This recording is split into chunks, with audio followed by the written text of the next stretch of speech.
நீ என்ன பண்ற? எலெக்ஷன் கமிஷனர் கிட்ட தப்பா ஸ்பெல்லிங் மிஸ்டேக்கோட ஒரு பெர்மிஷன் லெட்டர் கொடுக்குறேன். சரிங்க வாதி. ஆதோ நீ என்ன பண்ற? விஜயின் தேர்தல் பரப்புரைக்கு அனுமதி மறுப்பு விளம்பரம் பண்ண. ஓகே வாதி. நிர்மல் நீ என்ன பண்ற? நம்ம விபச்சார வாரியர்ஸ் கிட்ட சொல்லி திமுகவை திட்ட சொல்லிட்டு புரியுதா? சரிங்க வாதி. ஏங்க இதுக்கு ஒழுங்கா பெர்மிஷன் வாங்கிட்டு பிரச்சாரமே பண்ணலாமே. பிரச்சாரம் பண்ணலாம் தான். ஒருவேளை பெர்மிஷன் கிடைச்சா அங்க போனா என்ன பேசுறதுன்னு எங்களுக்கு தெரியலையே.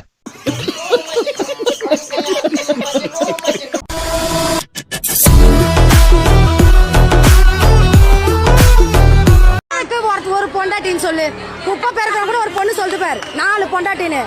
அவர் இஷ்டம் இருக்குது வச்சுப்பாரு. சரியா இருந்ததா கூட இருக்கட்டாங்க, அது அவர் பர்சனல். ஏங்க சும்மா ரோட்ல போறேன்னா 10 பொண்டாட்டி வச்சுக்கிறான், அவர் ஒரு பொண்டாட்டி வச்சுக்க தப்பா. 1000 தங்கச்சி இருக்கிறோம், 1000 அக்கா இருக்கிறோம், பொண்டாட்டியா கூட இருந்துட்டு போறோமே. எங்க தளபதிக்கு நாங்க நிப்போம். யாரு வேணா போட்டுட்டு போட்டு தலை. புருஷன் எனக்கு தேவையில்லை, எனக்கு விஜய் தான் வேணும்னு சொல்ற விபச்சார கூட்டம். அண்ணாவாகவும் இருப்போம், தங்கச்சியாகவும் இருப்போம், நாங்கள் தங்கச்சியாக இருப்போம், அக்காவாகவும் இருப்போம், பொண்டாட்டியாக இருப்போம்னு சொல்லக்கூடிய ஒரு விபச்சாரிகள் நிறைந்த இருக்கக்கூடிய ஒரு தற்குறி கூட்டம் இங்கே இருக்கு. நல்லா தானே சொல்லிக்காரு. அப்புறம் இதை வரவேறுங்க.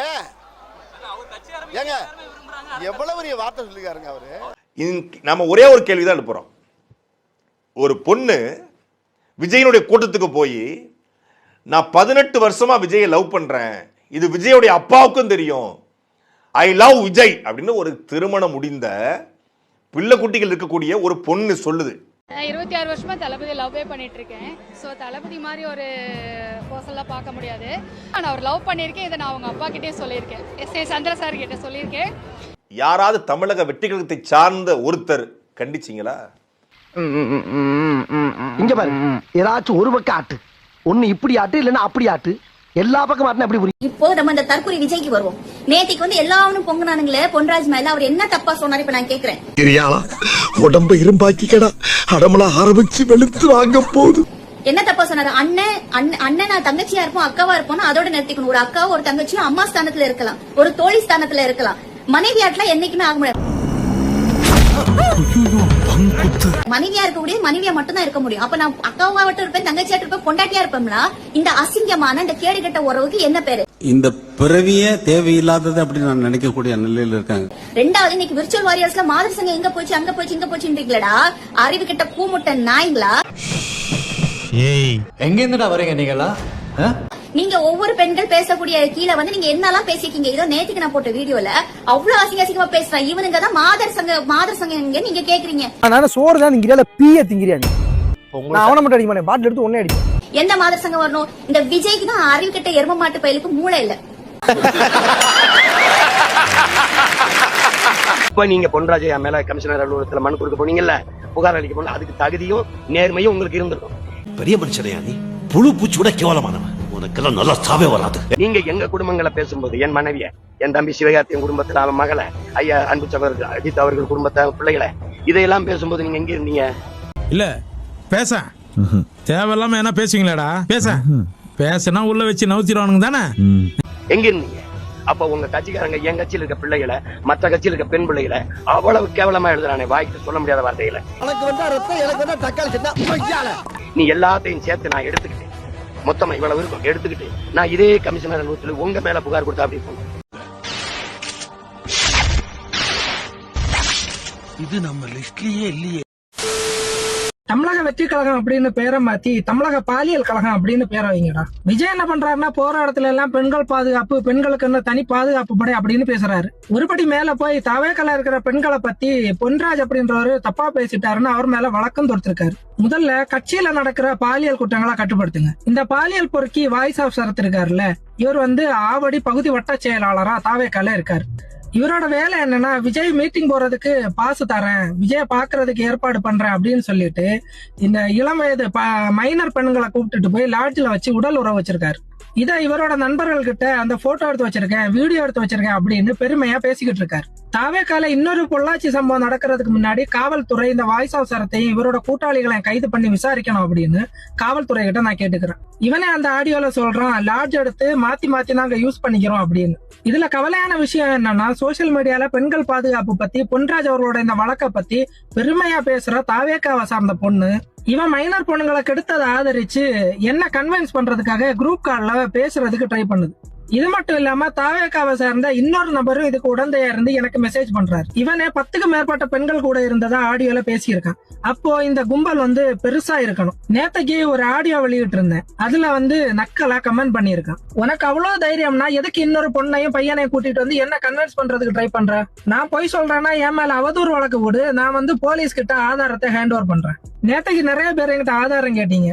இவன் பேசின ஆடியோல அந்த பொண்ணோட பெயரு, அந்த ஐடி நேம், அப்புறம் அந்த பொண்ணை பத்தின தகவல்கள் எல்லாம் இருக்கு. அதனால ஆதாரத்தை சோசியல் மீடியால வெளியே விட முடியாது. தேவைப்பட்டா காவலர்கள் கிட்ட கொடுக்கறதுக்கு தேவையான ஆதாரத்தை நான் வச்சிருக்கேன். தயவு செஞ்சு இந்த கும்பலை காவல்துறையை கைது பண்ணணும். முக்கியமா சரத்தை கைது பண்ணி அவன் மொபைல்ல இருக்கிற போட்டோஸையும் வீடியோஸையும் நீக்கணும். கும்பலா விடுதி எடுத்து யூஸ் பண்றாங்க அப்படின்னா இந்த பெண்களை போட்டோஸ் வீடியோஸ் காட்டி மிரட்டி உடல் உறவு வைக்கிறதுக்கு வாய்ப்பு இருக்கு. இதை வச்சு வேற நபர்கள் பயன்படுத்தவும் வாய்ப்பு இருக்கு. அதனால சரத் அவர்களை உடனடியா கைது பண்ணணும் அப்படின்னு கேட்டுக்கிறேன். தாவேகா கட்சியும் இவர் மேல தகுந்த நடவடிக்கை எடுக்கணும் அப்படின்னு கேட்டுக்கிறேன். தாவேகாக்கு ஓட்டு போட போறேன் அப்படின்னு சொல்லி மனநிலையில் இருக்கிற பெற்றோர்கள், தாவேகா ஆதரவு பெண்களை வீட்டுல வச்சிருக்க பெற்றோர்கள், தாவேகா ஆதரவு மனநோயாளி ரசிகர்களை வீட்டுல வச்சிருக்கிற பெற்றோர்கள் கவனிச்சுக்கணும். கவனிச்சு யோசிச்சு ஓட்டு போடணும். எந்த கட்சி வரணும், எந்த கட்சி பெண்களுக்கு பாதுகாப்பு அப்படின்னு யோசிச்சு ஓட்டு போடணும் அப்படின்னு கேட்டுக்கிறேன். எல்லா போட்டோ வருது. திறந்து நம்ம முடிஞ்சு சீ பிடிச்சு அவ்வளவுதான். ப்ரோ நீங்க சொன்னது ஓகே ப்ரோ. எப்படி ப்ரோன்னு சொல்லிக்கிட்டே என்ன சொல்லுது? நீங்க சொன்னது ஓகே. அது என்ன ஒரு 16 காலேஜ் தான் போல ஒரு பக்கம் உள்ள போயிட்டு முடிச்சுட்டு அதுக்கப்புறமேட்டு நாங்க அது இங்க பூந்தமல்லியில ஒரு ரெசார்ட் நாங்க புக் பண்ணி வச்சிருந்தோம். டோட்டலாவே நாங்க மாத்தி பண்ணிட்டு இருப்பாங்க. பொறுக்கிறான் 2 பொண்டாட்டி வச்சிருக்கான். கூட்டுறவ 4 புருஷன் வச்சிருக்கான். இல்லாதவங்க கூட 10 பொண்டாட்டி 10 புருஷனோட ஜாலியா வாழ்றாங்க. பெரிய லம்பாடி பொம்பளையா இருப்பாங்க. எங்க தலைவரை பாக்குறதுக்காக நாங்க வந்திருக்கோம். உங்க தலைவரா? ஆமா, 2026ல அவர்தான் சிஎம். என்ன வயசு ஆகுது உங்களுக்கு? எனக்கு 13. டேய் பரமா படிடா, ஒழுங்கா படிடா. என்னோட கேள்வி என்னன்னா, டிவோர்ஸ் ஆனவன் நல்லது செய்ய மாட்டான்னு ஏதாவது சட்டம் போட்டிருக்காங்களா என்ன? இல்ல பொண்டாட்டியோட இல்லாதவன் நல்லது செய்ய மாட்டான்னு ஏதாவது சட்டம் போட்டிருக்காங்களா என்ன? அடங்கப்பா. இனி காப்பாத்துறதுக்கு கடவுளே இறங்கி வந்தாலும் முடியாது. டிவிகேக்கு ஓட்டு போட்டீங்கன்னா தான் இனி தமிழ்நாட்டுல சுதந்திரமா நிம்மதியா வாழ முடியும். ஹஸ்பண்டா அண்ணனான்னு கேட்டா அண்ணன் தான் மெயின். ஓ சாமி வேற கூட்டு போங்கடா, கோவத்துல போட்டுற போறேன்.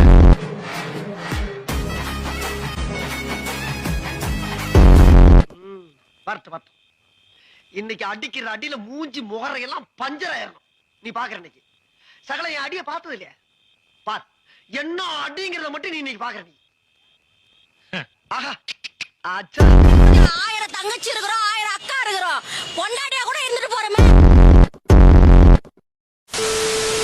ஏய் நாங்க என்ன வாயிலே வடச்சுடாக்கு டிஎம்கேவா? ஏய் டிவி கேடா. பைத்தியக்கார பைலட் இந்த நாடு மக்களும் மாட்டிட்டு படுற பாடு. சரி என்ன தவிட்டு தற்குறி வருதா இப்ப வருது பாரு. ப்ரோ ஒரு அளவுக்கு தான் ப்ரோ, எல்லாமே சும்மா எல்லாம் நோண்ட கூடாது ப்ரோ. ஒரு 4 வார்த்தை வச்சிருக்காப்ல, நண்பா நன்றி சொன்ன சார். ஏன் சார் என்ன கண்டாவே உங்களுக்கு ஆகா? நல்லது நடக்கும் கான்பிடன்ட் வெற்றி நிச்சயம். கனவு தான் ப்ரோ. அவர் கனவு கண்டுட்டு அப்படியே போயிடலாம் ப்ரோ. 26 வாய்ப்பே கிடையாது. பனையூர்ல வேணா முதலமைச்சர். நீ வீட்டுக்குள்ளே படுத்துக்கோ, நல்லது நல்லா நடக்கும். நீ எங்கேயோ உன் வேலையை பார்த்துட்டு இருக்க, அவன் எங்கேயோ அவன் வேலையை பார்த்துக்கிட்டு இருக்கான். இப்படி உனக்காக எதுவுமே செய்ய முடியாத ஒருத்தனுக்காக உன் வாழ்க்கையே அர்ப்பணிச்சு நாசமாக்கி வீண் செலவு பண்ணி குடும்பத்தை கவனிக்காம அடுத்த குடும்பத்தை அசிங்கமா திட்டிக்கிட்டு என்ன பைத்தியக்காரங்களா?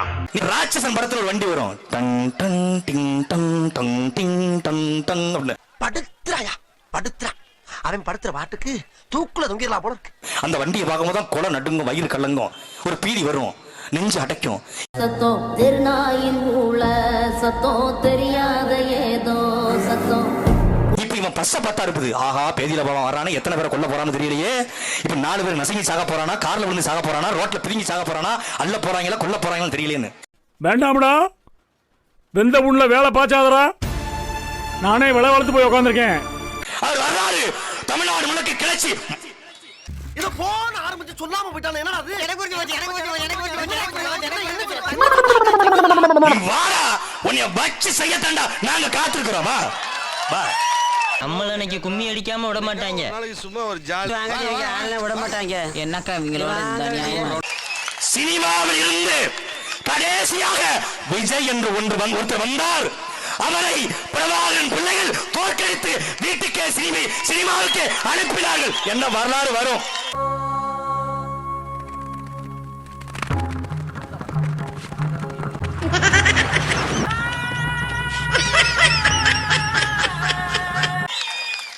உலகத்திலே ஒரு கட்சியினுடைய தலைவன் லைட் ஆஃப் பண்ணி போட்டு ஆன் பண்ணி போட்டு விளையாடுறானா எவ்வளவு பெரிய சைக்கோவா இருப்பான் என்பதை அறிவார்ந்த பிள்ளைகள் சிந்திச்சு பாருங்க.